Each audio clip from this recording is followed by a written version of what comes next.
காலை வணக்கம்.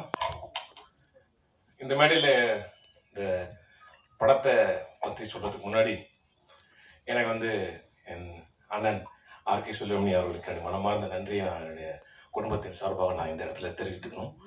ஏன்னா இதை விட ஒரு சிறந்த மேடை எனக்கு கிடைக்காது. அவர் எங்கே எந்த மேடையில் பார்த்தாலும் நன்றியை சொல்லிடுவேன். ஏன் அப்படின்றதுக்கு நீங்கள் எல்லாரும் யோசிப்பீங்க.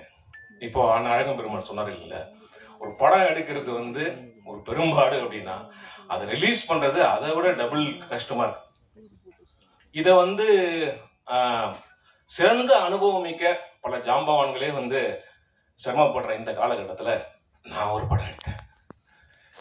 அதை எடுத்து பண்ணும்போது தான் தெரிஞ்சது, அடடா இது இவ்வளோ பெரிய காம்ப்ளெக்சிட்டிஸ், பயங்கரமான இவ்வளோ சிக்கல்கள் இருக்கக்கூடிய ஒரு விஷயத்த நம்ம எப்படி பண்ண போகிறோம் அப்படின்னு யோசிக்கும் போது ரொம்ப கஷ்டத்தில் அதை பண்ண முடியாமல் போச்சு. ஸோ அந்த நேரத்தில் கரெக்டான ஒரு காலகட்டத்தில் என்னையும் என் குடும்பத்தை மீட்டெடுத்து ஆர்கே சுப்பிரமணியம். ஸோ அதனால் இந்த இடத்துல இந்த படம் இவ்வளோ கஷ்டப்பட்டு இந்த படத்தை வெளிவர டைமில் இந்த மேடையில் அது சொல்கிறது அப்ரோப்ரியேட்டாக இருக்குன்றதால நான் சொன்னேன்.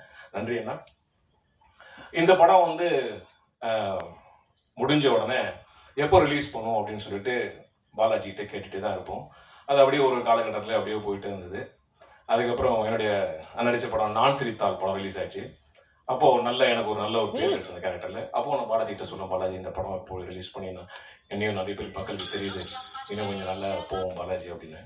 அதுக்கப்புறம் ஹீரோவுடைய படம் ஓமை கடவுளை, அதுவும் ஹிட் ஆயிடுச்சு.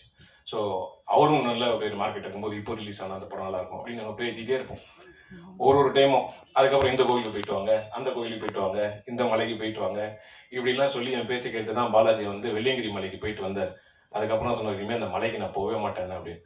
ஸோ அதனால் இவ்வளவு காலகட்டங்களில் இவ்வளவு கடினங்களுக்கு பிறகு, இவ்வளோ கஷ்டத்துக்கு பிறகு இந்த படம் ரிலீஸ் ஆகுது அப்படின்னு நினைக்கும் போது பாலாஜிக்காக நாங்கள் எல்லாரும் ரொம்ப சந்தோஷப்படுறோம், ரொம்ப பெருமைப்படுறோம். பாலாஜி ஏன்னா ஒரு ரொமான்ஸ் எல்லாருக்குமே பிடிக்கும், ஃபன்னும் ரொம்ப எல்லாருக்கும் பிடிக்கும். ஸோ என்றைக்குமே ஒரு ஸ்டோரியில் ஒரு ஃபிலிம் பேஸில் ரோம்காம் என்றைக்குமே ஒரு பெரிய ஹிட்டான ஒரு கான்செப்ட். எங்கள் அன்பேவாலேருந்து எடுத்திங்கன்னா ஸோ அந்த மாதிரியான ஒரு ஃபுல் ஃபன் இந்த படத்தில் ஒரு ஆரோக்கியமான நகைச்சுவை தந்திருக்காரு பாலாஜி.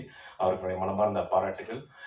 மியூசிக் டைரக்டர் நிவாஸ், இது உங்களுடைய ஈவெண்ட்டு. ஸோ கண்டிப்பாக உங்களுக்கு இது ஒரு பெரிய ஒரு மேடையாக அமையும். நிறைய பாராட்டுகள் வரும்ன்ற வாழ்த்துக்களோடு அனைவருக்கும் நன்றி கூறி இந்த வாய்ப்புக்கு எனக்கு தந்ததுக்கு பாலாஜி எல்லாருக்கும் மனமார்ந்த நன்றி. ப்ரொடியூசர் சார், உங்களுக்கு மனமார்ந்த நன்றி. இந்த படம் ஒரு மிகப்பெரிய வெற்றி அடையும். அனைவருடைய வாழ்த்துக்களும் அன்போடும். நன்றி, வணக்கம்.